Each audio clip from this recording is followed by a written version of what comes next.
What's going on, everybody? I'm Cade Morehouse with Cade Side Press, and today I'm joined by my man Chase Hooper. Chase, how's it going, buddy? Good. Yeah, just in camp now, getting ready to go train here tonight, and yeah. How's everything been for you? It hasn't been too long since you fought last. I mean, you transitioned, what was it, 3 fights ago, right? To 155 from 145? This will be my third fight. This will be my third fight at 55. But yeah, feeling good. Back up at my because I did most of my fights before contender, like all amateur, all early pro. Did all those at 55, so it's good to be back up. Now that I'm a little better sized for UFC side of that division. Yeah, I mean, you've obviously how do you feel back or at 55? Because I mean, the way you've been your last couple fights is just completely different. Like you've just been more dominant. It looks like you feel more comfortable. Yeah, I mean, part of it's obviously settling into like the UFC and all the pressure of that. Like I feel pretty comfortable and confident with that now. But like I definitely had times at 145, like in the fights where I'd be like say on top grappling, like trying to hit ground and pound, and I just felt like my body. I was like, I can't, push the pace that I need to. Or else I'm gonna gas. Like the weight cuts affect you in weird ways like that. So I was definitely doing more harm than good going down to 45 at that point. So, it made a ton of sense. And I mean, I think it's worked out so far. 55 is definitely the move. And I know, with the way things keep going, I'm going to definitely be at 70 by the end of my career. So, Yeah, a lot of people they talk about you as being like a really good wrestler, good grappler, but I mean, the not I mean, your hands were good in the last fight, but your fight against Fior, like your hands looked amazing. How much work have you been putting into your striking in the gym with your coaches, and how much have you been seeing it start to pay off for you? I mean, obviously I've been tuning up a lot the last couple years. But I really think it was like a confidence thing, like having the confidence to strike with these guys and feel like I can, be in there with them. It helps when they're more grapplers. So, you don't want to go in there and just grapple with them immediately. But yeah, no, we've definitely been putting the work in, obviously. Just, I think a lot of it's been tuning up little technical stuff. Um, like, I know how to throw all the punches. It's just making sure everything's as proper as it can be and really building up the instincts, I guess, as far as the striking goes, like making the right calls and those split second exchanges. And yeah, I mean, we'll see how well that's working out here in May. Yeah, I wanted to ask you too. I mean, you've been doing these grappling competitions for a little bit now. I mean, and you faced some high level guys. I mean, I think two of them, Aljo recently. I mean, Guida, if I'm not mistaken. I mean, Mhm. how much has that helped you transition your skills to the cage? Like, how much does that help you outside of the cage? I mean, I think a lot of it's like a confidence thing. Like knowing, I can be in there with some of these guys, like Aljo, like Clay, and they're not just gonna run me over. Like it's a good back and forth, and like I can grapple with some of the highest level grapplers in the sport. And Clay's been around for well over 20 years at this point. Like the dude's a staple of the sport. He's a staple of the promotion. So it's a good confidence boost to be able to go in there and be able to keep up with these guys in the grappling department and put it on them a little bit. You hear a lot of talk about. I wanted to ask you hear a lot of talk about fighter pay for guys that are specifically climbing the ranks.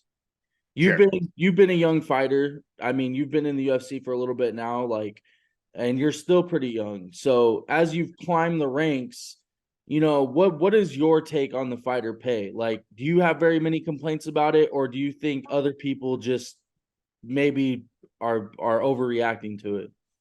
No, I mean, it's obviously a very case by case basis, and this company and this sport is very sink or swim. I was honestly like I'm on my fourth or fifth contract with UFC now. Like I I'm making a lot more than, I thought I would at this point, and I'm honestly very happy with where I'm at. The thing is that I got signed on a developmental deal, which was honestly amazing. Essentially, I finished my first UFC contract before my UFC debut. So I'm making, I've had a ton of fights with the company. So 8 for UFC, and then 9, 10, 11 with the developmental contract, 12 with Contender. Um, and this will be my 13th fight with the company. So it's, they've definitely taken care of me as far as the money side goes. But again, it's very case by case. And I think, um, obviously we're not at the same point where like I'm not making as much as a bench warmer or a practice squad guy for the NFL, but the NFL's, what, well over, 70, 80, 90 years of it's pretty well established, where UFC just had their 30th anniversary this last year. So it's a much younger sport. Um, but again, like, I don't know, it's hard because we are all individuals in this sport and we're all fighting for ourselves, you know. It's not like there's not a team thing. We're not in this together. We're literally like all potentially opponents from each other. So I don't think there's a ton of we're not really looking out for the other guys right now. Like everybody's concerned with themselves as far as that goes. But yeah, I mean, just as far as the pay stuff goes, like UFC's treated me really well. It's this house that I'm in right now, I was able to buy it because of fighting for the company. Um, and I mean, it's an opportunity that I wouldn't have had if I did anything else. That's the thing is like this sport, you get paid based on how well you do. And like literally the money that you make is with your blood, sweat, and tears. Like I'm making it with my hands and my life, my health for my body. But no, I feel like UFC is doing a pretty good job of compensating me. I can't speak for everybody else, but I mean, I think there would be more complaints from the individual fighters if it was as big an issue as everybody tends to make it. But again, like this is still a newer sport. Um, just getting legalized in New York, within the last 10 years, just getting legalized in France. Like this is we're still kind of on the Still beginning stages growing. of it. Like I would like to see what the NFL players were making, you know, 30 years into the sports, creation. So, I mean, it is what it is, but again, like I'm doing pretty well with it, and I'm pretty happy with where it is for me personally. So you're basically it's like a win and a win and prove you belong to be here, and you'll see your pay go up. I mean, yeah, you don't. Yeah, I mean that's the thing is win the fights and the money will come, and don't win the fights and you'll be looking for a new job. It's a very cutthroat sport, but that's the way it is. I mean, you go in there, half of the people on the card are going to lose. Um, I mean, it's a brutal sport, but that's the way it is.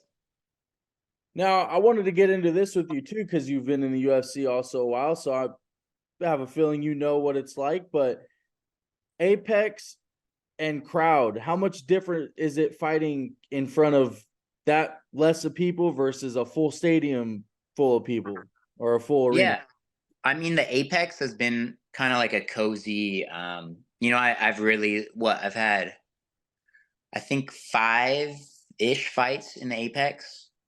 Yeah, I've had or no 6 I think at this point. So all but 2 of my fights have been in the Apex. Um, it's again like it's cozy, it's convenient. I know exactly how everything's gonna run, like the entire fight week. I know we're gonna have access to saunas. I know what the warm-up room is gonna look like. Like we're gonna be able to grapple. We're gonna be able to use the wall, that type of thing. Like it's such a nice. It's convenient, but again, like it doesn't compare to the energy of like a huge arena and the crowds. Um, that's kind of the thing is now that I've, gotten used to, I guess, like the pressure of UFC. Now it's going to be cool to be able to experience that and then get the energy of the crowd and all that type of stuff. Because of the Apex, like you win a fight, it's cool, but there's, a couple hundred people in the room. Like the whole fight, you can hear your corner, you can hear their corner. Like it's a very intimate. Like you can hear the commentators sometimes. Like it's a very intimate space, but it doesn't. It the energy is a lot different. So I think it'll be more. I don't know, like more worthwhile. It'll feel a lot nicer to win in the crowd and to get that energy back. So I'm looking forward to St. Louis for sure. Couple more questions, and then I have a few fun ones, and then we'll get you out of here. But I'll ask you this. You said that you could hear the commentators when you're in the Apex. Do you ever think, shit, I can't believe he just said that shit about me? Uh, I mean, I don't know. It's like a lot of times, like I'm more concerned with this dude that's trying to hurt me. But you'll just hear little snippets. Like there was one of my fights I like waved to Paul Felder at like at the very end. But it's like I don't know, like you can hear their voice, but it's kind of washed out a little bit, like mentally. I don't know, because you just get kind of tunneled. So locked in. A little bit of tunnel vision, yeah. I mean, I'm more concerned with hearing my coach who's telling me what to do rather than the commentary who's saying what I'm doing right or what I'm doing wrong. So Do you think that UFC should go away from the as many of these Apex shows as they're doing and start to go into more arenas or and only use the Apex here and there, or do you kind of think, you know what, the Apex allows us to get everybody a fight on the roster? no, I think traveling around is definitely a good move again. Like now that everything's open again, like during Corona, it made a ton of sense. Like everything's in house. They don't have to worry about quarantine stuff. Like it was all super easy.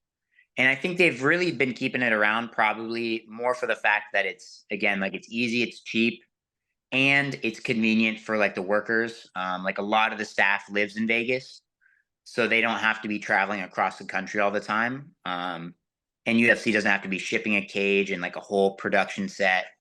So I think I understand where they're coming from as far as that goes. But it does seem like they're starting to open up a little more. And yeah, I think it makes sense to maybe still do a couple at the Apex, but try to have the majority like traveling around. Like the desire's there for sure. It's been a long time since UFC's been on the road as much as they were like pre-corona. So I think it makes a lot of sense for them to, get back to it.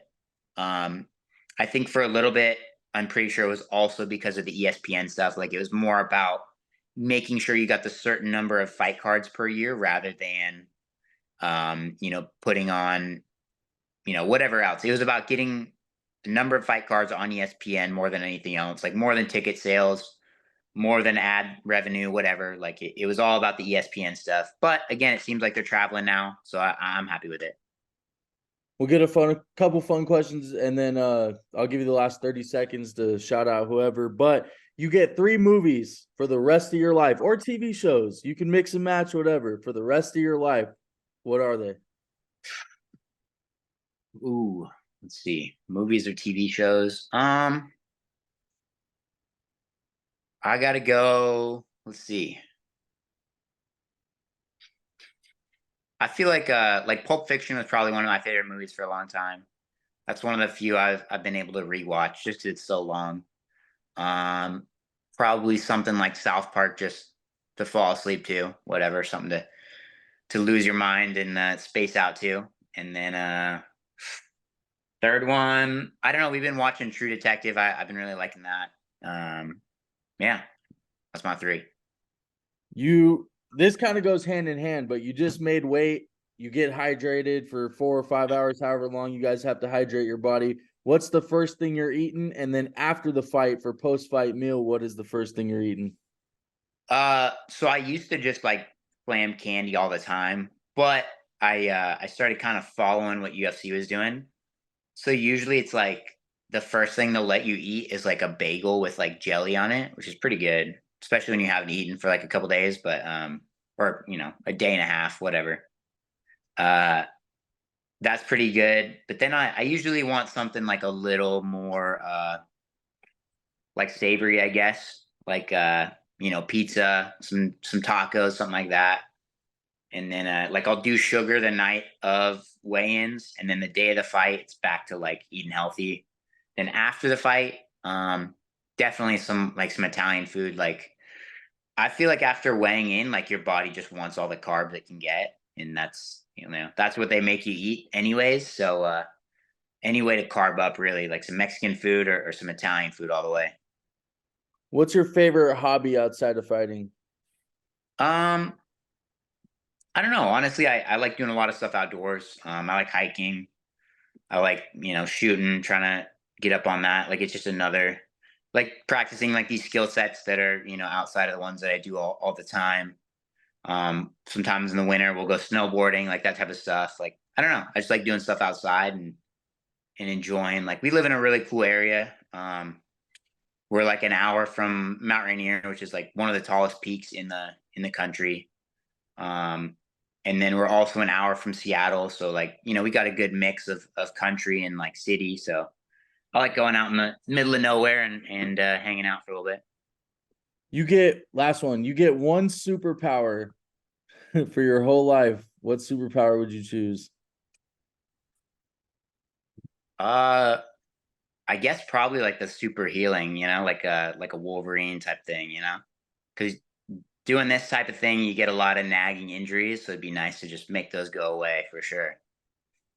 Hey, I feel you. Chase, I want to thank you for your time, brother. It's been a pleasure to talk to you. Hopefully, we can do it again soon. I know you have to get off training. I don't want to keep you too long, but I'm going to give you the last 30 seconds to tell the people where they can find you, any shout outs, anything you want to say. Uh, I don't know. Just thanks for having me, and yeah, fighting Slava May 11th, and yeah, check that out in St. Louis. Get some tickets. Say what's up when we're out there, and yeah. Chase Hooper, ladies and gentlemen.